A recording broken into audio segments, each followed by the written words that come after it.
अस्सलाम वालेकुम aspirants. Today we will discuss history of USA syllabus. ठीक है, यूएस हिस्ट्री का सिलेबस बेसिकली इसकी आउटलाइन देखेंगे जो एफपीएससी ने आपको रिकमेंड की है। इसके अंदर आपको कौन कौन से टॉपिक कवर करने हैं। ठीक है, फर्स्ट ऑफ ऑल इसके अंदर अगर हम इसके टोटल देखें तो आपके पास 22 टॉपिक्स बनते हैं। ठीक है, आप देखिए फर्स्ट ऑफ ऑल इसका आप हिस्ट्री देखेंगे, यूएस हिस्ट्री यानी कि यूनाइटेड स्टेट्स ऑफ अमेरिका जो है ये एज अ ब्रिटिश कॉलोनी जो था उस टाइम इसका क्या डायनामिक्स थी। ठीक है, बिफोर दिस अगर हम देखें तो हम एंशियंट टाइम्स की बात करें 1492 से। ठीक है, from ancient times to 1492 American जो थे उस टाइम यूएस की हिस्ट्री जो है वो क्या थी। ठीक है, ये हमने इसका इंट्रोडक्शन जो है बेसिकली ये करना है कवर। ठीक है, देन हम कवर करेंगे advent of the Europeans to British supremacy. ठीक है, यूरोपियंस की ब्रिटिश सुप्रीमेसी तक के जो एडवेंट्स हैं वो हमारे पास 1492 टू 1606 तक का जो इरा है इसमें आपके पास कवर करेंगे आप, यानी कि 1492 से लेके 1606 तक ब्रिटिश सुप्रीमेसी किस तरह से जो है वो इमर्ज हुई। ठीक है, ये हमने इसके अंदर कवर करना। ठीक है, इसका इंट्रोडक्शन, इसके काजेज़ देखेंगे, मतलब किस तरह से जो है ब्रिटिश सुप्रीमेसी जो है वो अराइज हुई। ठीक है, और देन हम 1606 तक इसके जो भी इंपॉर्टेंट जो है वो फीचर्स हैं वो हम इसके कवर करेंगे। ठीक है, देन आपके पास आता है US as a British colony. जब यूएस ब्रिटिश कॉलोनी के अंडर था, ठीक है, एज अ ब्रिटिश कॉलोनी था यानी कि ब्रिटिश के अंडर था, उस टाइम जो है वो टाइम आपका 1606 से 1783 का है। ठीक है, अब ये टाइम जो है हमने इसकी सारी जो डायमेंशंस है वो कवर करनी है। ठीक है, क्या इम्पोर्टेंट जो है वो चेंजिंग्स हुई उस टाइम। ठीक है, जब अमेरिका जो था British colony as a British colony था। ठीक है, ब्रिटिश रूल के अंदर।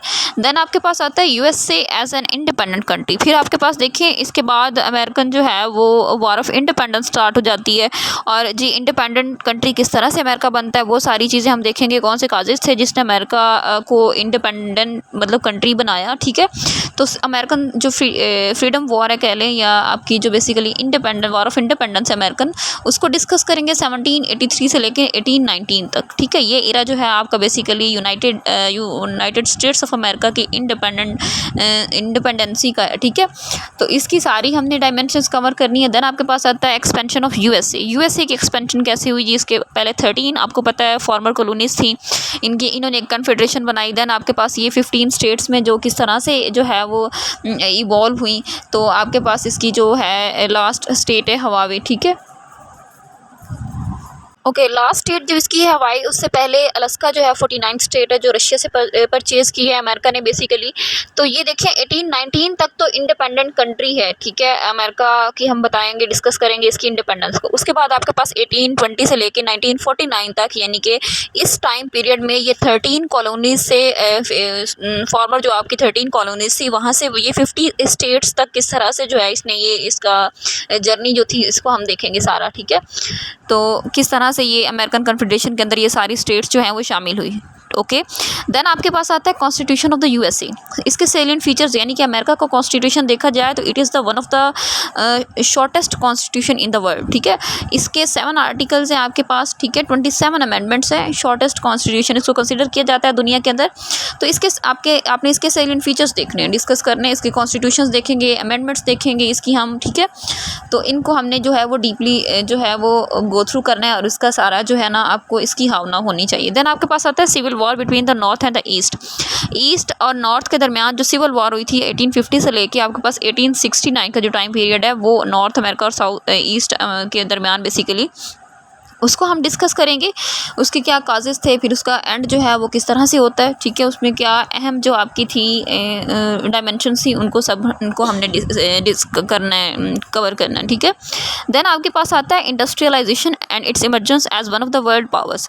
अमेरिका किस तरह से इंडस्ट्रियलाइजेशन में जो है वो कन्वर्ट हुआ, यानी कि इंडस्ट्रियलाइजेशन ने किस तरह से ग्रो किया इसके अंदर, तो ये वर्ल्ड पावर्स में किस तरह से इमर्ज हुआ। 1870 से लेकर 1960 का इरा जो है आपके पास ये इंडस्ट्रियलाइजेशन का इरा है।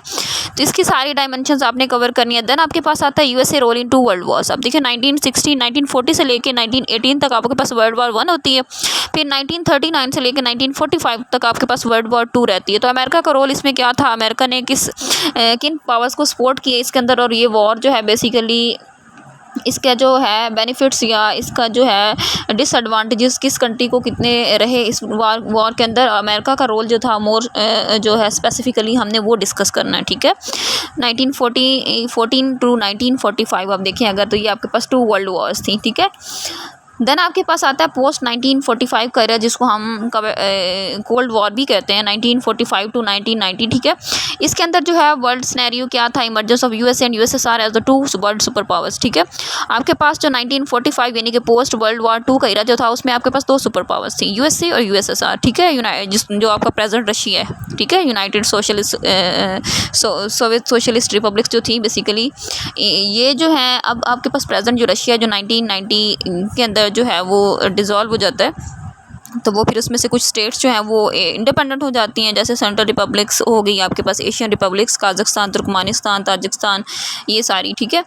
तो इसमें हम ये सारी चीज़ें कवर करेंगे। देन आपके पास आता है American role in patronising UNO and international organisation from 1945 to 2012। 1945 से लेके 2012 तक जितनी भी इंटरनेशनल ऑर्गेनाइजेशंस बनी आपके पास, यूनाइटेड नेशंस हो गई, ठीक है। देन आपके पास वर्ल्ड ट्रेड ऑर्गेनाइजेशन हो गई, फूड एंड एग्रीकल्चर ऑर्गेनाइजेशन हो गई, ठीक है। आपके पास ह्यूमन राइट्स पे जो है आपके यूनाइटेड नेशन ह्यूमन राइट्स का जो एक इदारा है, उस पर आपने सारा देखना है कि अमेरिका का इसमें रोल क्या था, किस तरह से अमेरिका ने इन ऑर्गेनाइजेशन को, यूएनओ को पैट्रोनाइज किया, ठीक है। ओके, देन आपके पास आता है American role in cold war. America का कोल्ड वॉर में क्या रोल था, 1945 से लेके 1990 का जो टाइम पीरियड है, ये आपका कोल्ड वॉर में कंसीडर होता है, ठीक है। And its emergence as the sole super power. और अमेरिका किस तरह से सोल सुपर पावर बना, जबकि आपके पास 1945 से लेके 1990 तक जो है वो आपके पास यूएसए और यूएसएसआर जो 2 सुपर पावर्स थी वर्ल्ड, ठीक है। तो अब आपके पास ये है सोल सुपर पावर अमेरिका किस तरह से बनता है आफ्टर 1990, ये चीज़ आप देखेंगे, ठीक है। इंटरनेशनल कंसर्न्स ऑफ यूएसए के इंटरनेशनल कंसर्न्स क्या है, इसका एक हम ओवरव्यू लेंगे, इसके जो नेबरिंग कंट्रीज़ हैं उनके साथ, यानी कि रीजनल कंट्रीज़ के साथ, और ऑल ओवर द वर्ल्ड जो है बेसिकली डिफरेंट कॉन्टिनेंट, एशिया के अंदर इसके क्या कंसर्न्स हैं, यूरोप के अंदर इसके क्या कंसर्न्स हैं, डिफरेंट कंट्रीज़ के साथ ये अपने इंटरेस्ट को किस तरह से पूरा कर रहा है, ठीक है। तो ये चीज़ इसके बाद हम कवर करेंगे। देन आपके पास आता है the war on terror and role of Pakistan and USA. Pakistan और यूएसए की जो बेसिकली वॉर ऑन टेरर थी आपकी 9/11 का जो अटैक था, उसके बाद पेंटागन के ऊपर, उसके बाद अमेरिका ने वॉर ऑन टेरर डिक्लेयर की थी 2001 के अंदर। तो पाकिस्तान उसके अंदर किस तरह से फ्रंट लाइन पे था, ठीक है। ये दोनों हम रोल देखेंगे पाकिस्तान और यूएसए के, ठीक है, पैरेलल। देन आपके पास आता है global perceptions of the USA. Then आपके पास आता है global perceptions of the USA. USA किस तरह से ग्लोबली जो है परसेप्शंस इसकी कौन कौन सी हैं, ठीक है, उनको किस तरह से ये अचीव कर रहा है, या इसके क्या जो है वो मेन जो कंसर्न्स है, ठीक है, ग्लोबली अगर हम देखें। प्रोग्रेसिव इरा आपके पास आता है जी थियोडोर रूजवेल्ट का और वुडरो विल्सन का, जो है इनकी रिफॉर्म्स को बेसिकली प्रोग्रेसिव इरा कंसिडर किया जाता है। थियोडोर रूजवेल्ट जो है अमेरिकन प्रेसिडेंट रह चुके हैं, वुडरो विल्सन जो है इनके 14 पॉइंट्स जो हैं आपके पास बहुत इंपॉर्टेंट है। तो इनके 14 पॉइंट्स, और बेसिकली थियोडोर रूजवेल्ट जो हैं इनकी कुछ पॉलिसीज़ थी, कुछ रिफॉर्म्स इन्होंने की थी, जिसको प्रोग्रेसिव इरा कंसिडर किया जाता है, जिसने अमेरिकन इकोनॉमी को बहुत बूस्ट किया था, ये हेल्प आउट किया था, ठीक है।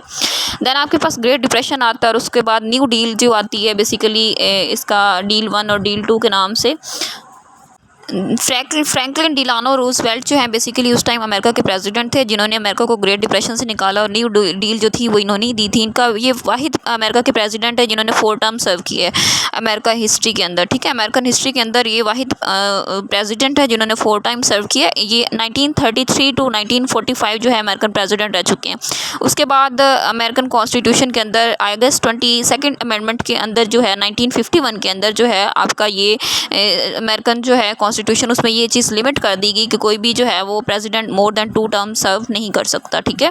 देन आपके पास सिविल राइट्स मूवमेंट आती है। कौन कौन सी सिविल राइट्स मूवमेंट जो थी, उनके काजेज़ क्या थे, उसमें अचीवमेंट्स क्या थी, उसका क्रिटिकल एनालिसिस क्या है, आपने ये डिस्कस करना है। देन आपके पास United States role international conflict, जितने भी इंटरनेशनल कन्फ्लिक्ट्स रहे हैं उनके अंदर यूनाइटेड स्टेट्स का मोर इंपॉर्टेंटली क्या रोल रहा है, हमने ये डिस्कस करना है, ठीक है।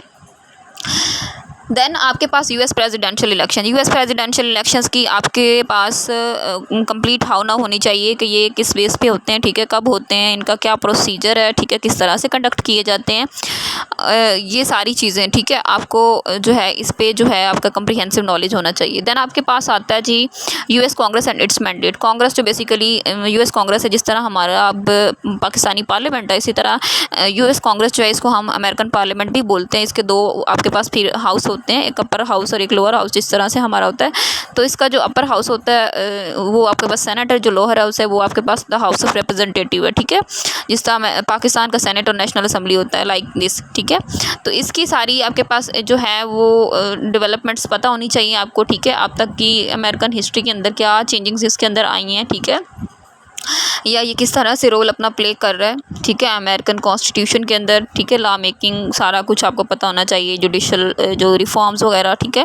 देन आपके पास separation of powers and checks and balance आता है। ये अमेरिकन कॉन्स्टिट्यूशन के अंदर किस तरह से separation of powers and checks of balance का जो एक सिस्टम है वो मेनटेन किया गया है, ये इसको किस तरह से जो है वो इनकॉर्पोरेट किया गया है, इस पर आपको जो है वो कंप्लीट जो है नॉलेज होना चाहिए, ठीक है। अब इसके बाद आपके पास बेसिकली जो अमेरिकन प्रेसिडेंट्स हैं उनकी भी हिस्ट्री थोड़ी सी आपको पता होनी चाहिए। अमेरिका के अंदर 46 प्रेसिडेंट अब तक जो हैं वो सर्व कर चुके हैं, ठीक है। अभी जो आपके जो बाइडेन साहब हैं 46 प्रेसिडेंट है अमेरिका के, तो टोटल आपके पास 46 ही हुआ। अभी इलेक्शन होने जा रहे हैं फिर 2024 के अंदर आपके पास नवंबर के सेकेंड वीक के अंदर, ठीक है, जो अमेरिकन कॉन्स्टिट्यूशन के अंदर डिफाइन है कि इनके इलेक्शंस जो होते हैं वो आपके 20 नवंबर को सेकंड वीक में होते हैं बेसिकली। और जो प्रेसिडेंट होते हैं इनका जो चार्ज संभालते हैं वो आपके 20 जनवरी को संभालते हैं, ठीक है। तो ये सारा जो है इस पर आपको जो है वो इसकी जो है ना वो क्लियरेंस होनी चाहिए इन कॉन्सेप्ट्स की, बेसिक जो हैं, ठीक है। बस यही तकरीबन इसकी आउटलाइन है जो एफपीएससी ने रिकमेंड किया। तो इसमें से कोई टॉपिक आपने स्किप नहीं करना, ठीक है। अगर आप कोई टॉपिक स्किप करेंगे और ऐसा हो सकता है कि पेपर में वही क्वेश्चन आ जाए, ज़रूरी नहीं आप पास्ट पेपर देख रहे हैं और पास्ट पेपर में जो ट्रेंड चल रहा है वही आगे भी एफपीएससी फॉलो करे, ठीक है। तो उसमें चेंजिंग्स आ सकते हैं। अभी जो 2023 का बेसिकली पेपर हुआ था यूएस हिस्ट्री का, उसमें काफ़ी ज़्यादा जो पैटर्न था वो चेंज था इसका यूएस हिस्ट्री के पेपर का। 20 मार्क्स का आपका ऑब्जेक्टिव होता है, रेटिंग का सब्जेक्टिव होता है। तो उस पर आप जो है सिर्फ ये रिलाई मत किया करें पास्ट पेपर्स के ऊपर, आप इसकी कंप्लीट आउटलाइन जो एफपीएससी ने रिकमेंड की है उसको कवर करें। फिर अगर आपका क्वेश्चन कोई सिलेबस से बाहर आता है तो फिर हम कह सकते हैं कि हाँ जी एफपीएससी का जो है वो सिलेबस जो है आउट ऑफ सिलेबस पेपर था इसका यूएस हिस्ट्री का, ठीक है। तो मेरे ख्याल से जब हम कंप्लीट इसकी आउटलाइन कवर करेंगे तो कोई ऐसा क्वेश्चन नहीं होगा जो आप इसमें से अटैम्प्ट नहीं कर सकते, ठीक है। अगर मैं वीडियो को मज़ीद थोड़ा सा एक्सप्लेन करूँगी तो बहुत लेंथी हो जाएगी, ठीक है। अगर आपकी कोई क्यूरी है तो आप कमेंट सेक्शन में मुझसे पूछ सकते हैं। This is all about today, thank you so much. अगर वीडियो अच्छी लगती है तो चैनल को प्लीज़ सब्सक्राइब कर दिया करें, लाइक कर दें और शेयर कर दें। जज़ाकल्लाह।